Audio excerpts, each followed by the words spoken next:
대부분 현업에서 일을 하시는 분들은 이렇게 얘기를 합니다. 지금 경기가 너무 안 좋다. 다른 일을 찾아봐라. 이렇게 얘기를 하는데 사실 이런 얘기를 들으면 처음부터 시작하기가 조금 어렵죠. 지금 현재 만약에 사무실의 상황이 좋지 않다라고 하면은 이 원인 또한 사회적인 문제라든지 자리의 탓을 하기 때문에 마지막으로 이런 얘기를 많이 해요. 나는 이미 여기 자리를 잡았으니까 옮기지 못하고 어쩔 수 없이 하고 있지만 꼭 좋은 자리에서 권리금 많이 주더라도 거기 가서 하셔야지 성공할 수 있습니다. 이게 진짜 이런 생각 되게 많이 들어요. 내가 이 사람들 돈 벌어주고 있구나. 계약은 나오거든요. 진짜 이렇게 해도 계약이 나와요. 신기하게도. 되게 기본적인 부분인데 내가 절실하고 내가 열심히만 하면은 계약은 나옵니다. 그런데 이 계약을 하면서 내가 진짜 뿌듯하다. 내가 정말 잘했다. 이런 게 아니라 내가 이 사람들한테 이용을 당한다라는 생각을 하는 사람들이 되게 많기 때문에 이런 걱정을 하고 이런 이메일들이 오는 거예요.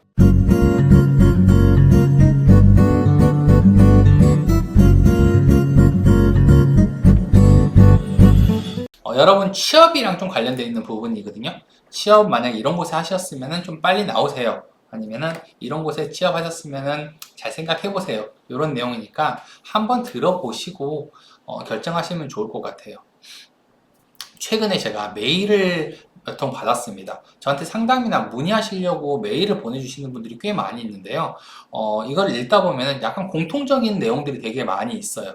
요게 되게 신기한 게 뭐냐면은 상담을 할 때도 그렇고 손님을 만날 때도 그렇고 대부분 다 비슷한 매물을 찾는 경우가 많고 비슷한 문제로 상담을 하는 경우가 많습니다. 이메일 같은 경우도 진짜 비슷한 내용으로 되게 많이 왔어요.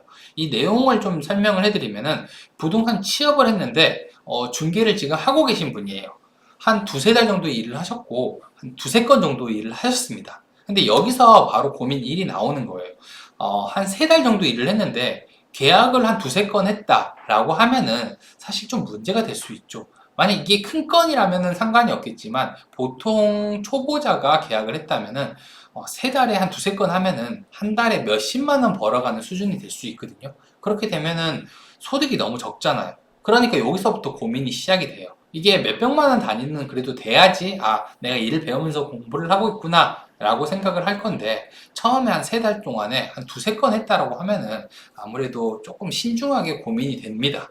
다 그래요. 그래서 초반이라서 그런 거다 할 수도 있지만 대부분의 사람들은 첫 계약을 하고 나면은 연달아서 계약이 계속 나오기 때문에 요거는 좀 고민해 볼 수 있는 내용입니다. 최소한 세 달이라고 하면은 다섯 건 내지 한 여섯 건 정도는 계약을 했어야지 평균적인 부분이기 때문에 이분은 고민이 될 수 있을 것 같아요.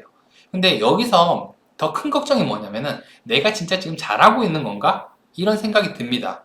자, 우리가 취업을 할 때 목적을 한번 생각을 해볼게요.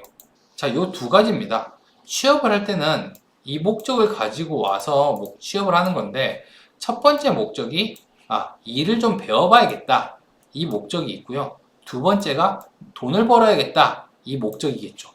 사실 보통의 취업 같은 경우는 이 두 번째 목적이 아주 커요. 돈을 벌어야겠다. 이게 한 70%에서 한 90% 정도 되는 것 같아요. 근데 부동산 같은 경우는 이 목적보다 이 목적이 좀 더 큰 경우가 많습니다.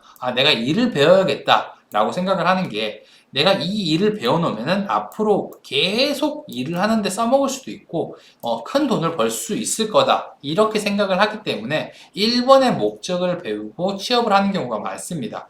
실제로 들어가서 교육을 받으려고 일부러 무보수로 일하시는 분들도 되게 많이 있어요. 근데 대표나 선배들한테 교육을 받고 실무를 배우면서 일을 하겠다라고 생각을 해서 들어갔는데 거의 못 배우게 되면은 여기서 이제 우리가 생각이 신중해질 수밖에 없는 거죠. 이게 내가 배우겠다고 들어갔다고 해도 들어간 곳에서 일을 알려주기는커녕 혹은 진짜 기본적인 부분만 알려주고 너가 알아서 해가지고 와 이런 경우가 되게 많거든요. 그러니까 이게 한 10곳 중에 9곳에서 10곳 정도가 이렇게 일을 가르쳐 줍니다. 그냥 몇 가지 알려줘요. 사진은 이렇게 찍으시면 되고 여기다 서버에다 이렇게 올리시면 돼요. 그리고 나서 집주인한테는 이렇게 찾아가서 매물 따보시면 돼요. 라고 얘기하고 되게 간단하게 얘기하고 끝내요. 근데 그건 나도 알고 있지. 나도 알지. 그렇게 되겠지. 당연히 그렇게 하겠지. 그럼 당연히 서버에다 올리겠지. 사진 이렇게 찍겠지. 이렇게 생각한 상식적인 부분 몇 가지만 알려주고 나한테 가서 돈 벌어가지고 오라는 거예요. 그리고 나서 나누자. 이렇게 얘기를 합니다. 이게 말이 취업이지 사실 내가 혼자 하는 거랑 뭐가 다르지? 내가 그냥 혼자 해도 이 정도는 금방 하겠는데? 이런 생각을 많이 합니다. 그리고 이렇게 일을 알려준 사무실이 대부분이에요, 대부분. 그리고 나서 뭐가 문제가 있거나 궁금한 거 있으면 물어보세요 라고 얘기를 하는데 취업한 사람 입장에 생각을 해보면은 궁금한 게 없죠. 아는 게 있어야 그것도 궁금한 게 생기는 건데 아는 게 없는 상황에서 무슨 궁금한 게 있겠어요. 그러니까 일을 제대로 내가 배우고 있다 혹은 내가 잘 하고 있다라는 생각이 들지 않습니다. 그래서 이런 고민을 하는 분들이 되게 많이 있습니다. 이게 진짜 이런 생각 되게 많이 들어요. 내가 이 사람들 돈 벌어주고 있구나. 계약은 나오거든요. 진짜 이렇게 해도 계약이 나와요. 신기하게도. 되게 기본적인 부분인데 내가 절실하고 내가 열심히만 하면은 계약은 나옵니다.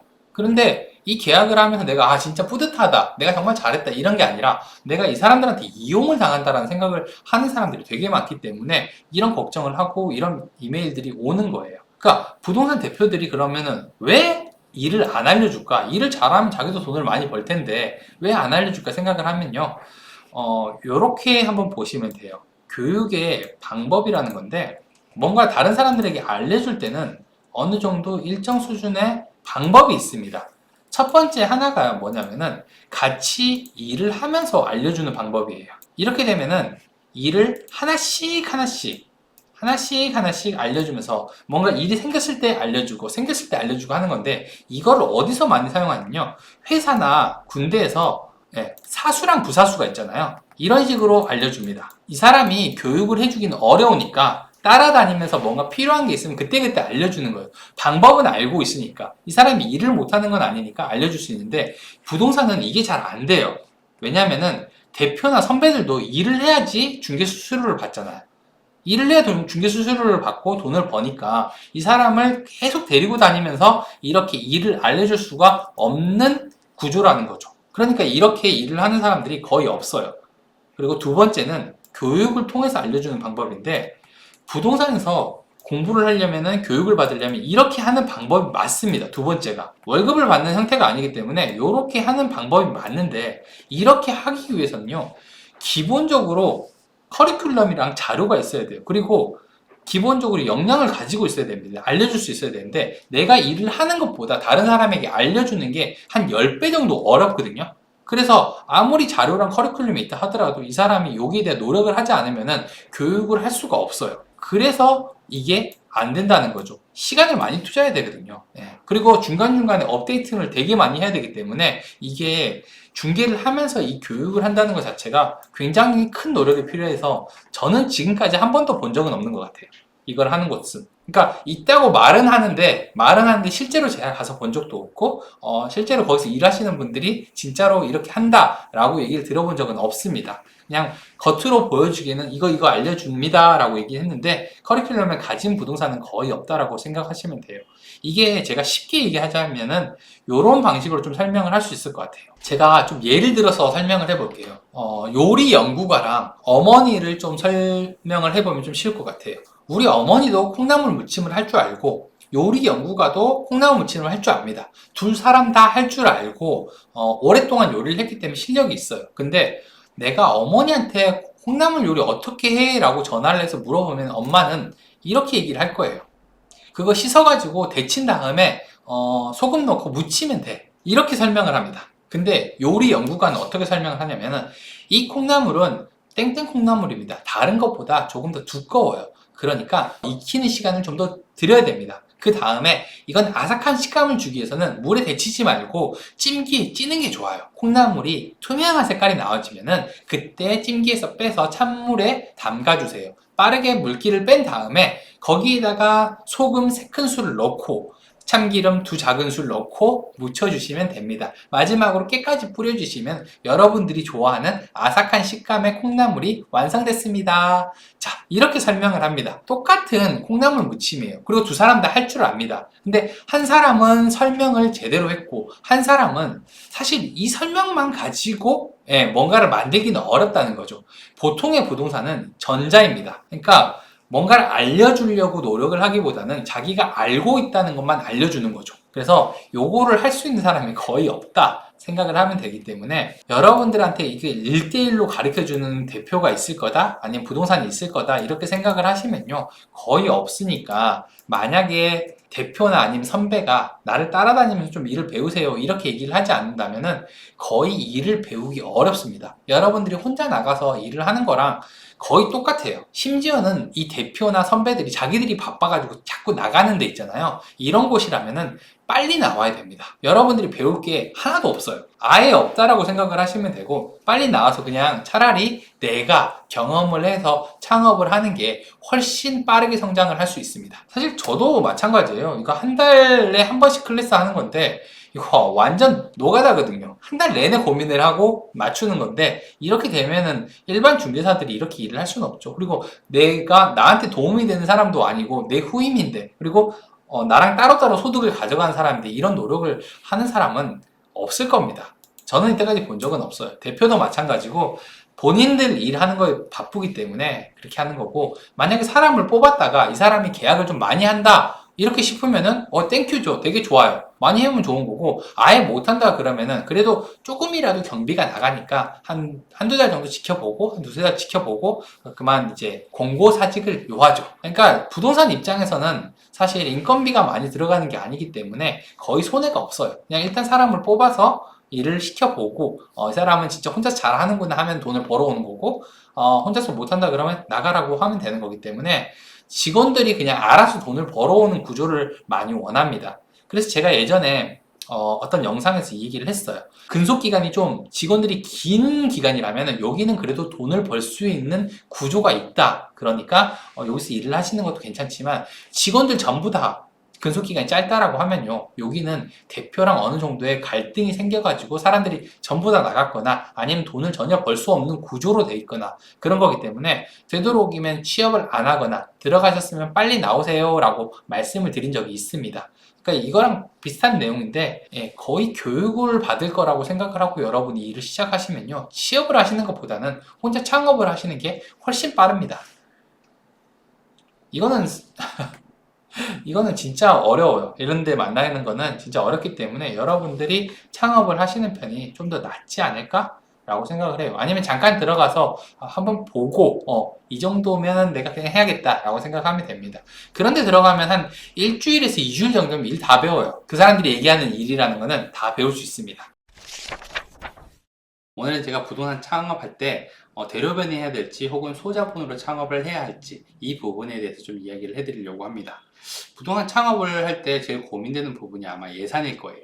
예산이 많은 경우도 있고 적은 경우도 있습니다. 그런데 예산이 많든 적든 고민이 되는 건 마찬가지입니다. 그리고 이 중에서 제일 고민되는 게 바로 권리금이에요. 권리금의 종류는 여러 가지가 있지만 대부분의 시설, 영업 권리보다는 사무실 위치에 따라 생기는 이 권리금이 가장 크게 작용합니다. 적게는 0원인 경우도 있고 많게는 1억 원이 넘는 곳들도 많이 있습니다. 그럼 창업을 할 때는 어디에서 시작하는 게 좋을까요? 창업을 할 때 어떤 위치에서 사무실을 구하는지에 따라서 사업의 성공이 결정된다라고 얘기할 정도로 아주 중요한 부분인데 부동산 창업 같은 경우는 자리에 좀 제한이 많이 있어요. 인근 부동산에서 위치에 대한 정보를 얻기도 좀 어렵고 결정할 수 있는 선택지가 많이 없습니다. 그래서 신중하게 결정을 하기는 해야 되는데 처음 시작하시는 분들이 좀 불안해하고 걱정되는데 도움이 받을 곳이 없다 보니까 기존에 창업한 경험이 있는 사람을 만나서 조언을 구하거나 책이나 강의를 들어서 도움을 좀 받으려고 합니다. 그런데 사람을 만났을 때는 의견들이 다 다르고 이해할 만한 답을 주는 경우가 별로 없어요. 대부분은 이렇게 얘기를 합니다. 야, 권리금 주더라도 무조건 좋은 자리에서 해. 그래야 성공할 수 있어. 그런데 왜 이렇게 얘기할까요? 창업에 대한 경험을 가진 사람들은 많이 있지만 사무실을 키우거나 성공한 경험을 가진 사람들이 적기 때문에 이 내용을 정확하게 설명할 수 있는 근거를 내기가 좀 어려워요. 우리가 다른 사람의 의견을 들었을 때는 사실 왜 이렇게 말을 했는지 신중하게 좀 생각을 하고 판단을 해야 됩니다. 첫 번째로 창업 경험이 있는 사람의 이야기를 들었어요. 창업 경험이 있다는 것은 지금 현재 중개업을 하고 있지 않다는 뜻입니다. 즉 본인이 사무실을 성공시키지 못했기 때문에 성공한 경험을 얘기해 주기보다는 내가 실패했던 이유에 대해서 이야기를 합니다. 그런데 대부분 사람들은요 본인에게 원인을 두지 않습니다. 그 당시에 부동산의 상황이라든지 혹은 자리 탓을 하기 때문에 사실 객관적으로 얘기하기 어려워요. 그래서 이 사람들의 얘기는 굳이 우리들한테 도움이 되지는 않습니다. 두 번째는 현업에서 일을 하는 사람들의 얘기예요. 현업에서 일을 한다고 하더라도 대부분 한 사무실을 창업을 해서 지금까지 운영을 하거나 오랫동안 같은 일을 하는 경우가 많기 때문에 이것도 좀 골라서 들으실 필요가 있어요. 대부분 현업에서 일을 하시는 분들은 이렇게 얘기를 합니다. 지금 경기가 너무 안 좋다. 다른 일을 찾아봐라. 이렇게 얘기를 하는데 사실 이런 얘기를 들으면 처음부터 시작하기가 조금 어렵죠. 이분들도 자신들이 사무실을 키워서 성공한 경험을 얘기하는 게 아니라 자신이 하고 있는 일, 이 부동산 일이 전부라고 생각을 하기 때문에 다른 사람들에게 추천하지 않는 거고, 지금 현재 만약에 사무실의 상황이 좋지 않다라고 하면은 이 원인 또한 사회적인 문제라든지 자리의 탓을 하기 때문에 마지막으로 이런 얘기를 많이 해요. 나는 이미 여기 자리를 잡았으니까 옮기지 못하고 어쩔 수 없이 하고 있지만 꼭 좋은 자리에서 권리금을 많이 주더라도 거기 가서 하셔야지 성공할 수 있습니다. 이래서 대다수의 경력자들이 권리금을 좀 많이 주더라도 좋은 자리에서 창업을 하라고 얘기하는 거예요. 그런데 성공한 중개사들은 조금 다르게 이야기를 합니다. 사실 이 사람들은 어디서 시작하든지 크게 상관하지 않습니다. 그냥 경험을 쌓고 실력이 쌓이면 좋은 곳으로 옮기면 된다는 걸 알고 있기 때문에 사실 크게 자리에 연연하진 않아요. 자신의 상황에 맞는 자리에서 시작을 하라고 얘기를 하는 경우가 많아요. 창업은요, 집을 사는 투자와 굉장히 닮은 점이 많습니다. 우리가 집을 사면요, 처음에 놓치는 부분이 많을 수밖에 없어요. 아무리 공부를 열심히 하고 임장을 많이 다녔다고 하더라도 놓치는 부분이 있는데, 예를 들어서 남양이라고 해서 집을 샀어요. 이 집은 남양이니까 정말 좋겠다. 비도 잘 들어오겠다라고 샀는데 알고 보니까 동간거리가 너무 짧아서 우리 집에는 해가 잘 안 들어오는 거예요. 혹은 정류장과 굉장히 가까워서 교통편이 편리하겠다라고 해서 집을 샀는데 알고 보니까 너무 소음이 심한 거예요. 교통편 때문에 편리함도 있지만 소음이 너무 심해서 사는데 굉장히 불편한 집들도 많이 있습니다. 이런 식으로 처음에 창업을 할 때도요, 놓치는 게 많이 있어요. 이 지역에 대해서 전부 다 파악을 하기도 어렵고, 어떤 영업을 해야 될지 혹은 매물을 어떻게 확보하고 광고를 어떻게 해야 될지, 이 부분들이 지역마다 조금씩 다르기 때문에 이거를 모두 알고 시작한다는 건 거의 불가능합니다. 그래서 시행착오라는 걸 하게 되는데요, 초보 창업자들은 불확실한 부분들이 많이 있기 때문에 시행착오라는 걸 반드시 하게 됩니다. 그리고 우리는 이 시행착오를 통해서 경험을 쌓게 되고 다시 우리는 앞으로 나가게 되는 거죠. 그런데 내가 처음에 권리금이 너무 비싼 곳에서 시작을 하게 되면요, 시행착오가 곧 폐업으로 이어질 수 있습니다. 덩치가 너무 크기 때문에 다음 사람을 구하기도 어렵고, 그렇다고 계속 유지하기에는 비용이 굉장히 많이 들어요. 권리금이 비싸다는 거, 자리가 좋다는 거는 월세가 많다는 것과 같고, 월세가 많다면 한 달에 나가야 되는 비용이 많이 있습니다. 나랑 맞지 않다는 걸 좀 깨달은 상황에서도 빠져나오기가 어려워요. 혹은 이걸 포기하고 나가려고 하는데 이미 권리금을 너무 많이 줘서 다른 곳으로 옮길 자금이 부족해서 포기를 하게 되는 경우도 많이 있습니다. 그래서 권리금이 비싸고 좋은 자리에 들어갈 때는요, 조금 더 신중하게 생각을 해보고 들어가는 게 좋습니다. 일을 시작하게 되면 아쉬운 부분이 생기고 그걸 하나씩 고쳐나가는 과정들이라는 게 있는데, 권리금을 너무 비싸게 주고 나면은 이런 과정들에서 우리가 배울 기회가 없을지도 몰라요. 창업에서 가장 중요한 1차 목표는 성공이 아니라 바로 살아남기예요. 일단 살아남기에 성공을 해야지 성공으로 이어질 수 있습니다. 그래서 저는 창업을 좀 준비하시는 분들을 만나게 되면은 항상 사무실을 한두 번 정도 옮기셔도 상관없으니까 꼭 부담 없는 곳에서 시작을 하라고 이야기를 해드려요. 실제로 제가 사무실을 옮기면서 영업을 해봤고, 옮기면서 이런 기회비용을 생각을 해봤는데, 다른 지역으로 옮기지 않는 이상 대부분의 고객들은 내가 상급지로 옮겼다 해서 나를 버리지 않고 다시 찾아와 준다는 거죠. 기회비용이 거의 없어요. 그래서 처음에 꼭 좋은 자리가 아니라고 하더라도 내가 판단을 좀 빨리 내릴 수 있다, 그리고 시작을 할 수 있다라고 생각이 되는 자리가 있다라 하면은 꼭 그쪽에서 시작을 먼저 해보시기 바라겠습니다. 오늘은 제가 권리금이 비싼 자리와 소자본으로 창업을 할 수 있는 자리의 차이점에 대해서 이야기를 해봤습니다. 제가 준비한 내용은 여기까지고요. 다음번에는 조금 더 재밌고 유익한 내용으로 찾아오도록 하겠습니다. 구독과 좋아요, 알림 설정은 꼭 해주시고요. 감사합니다. 저는 버튼홍이었습니다.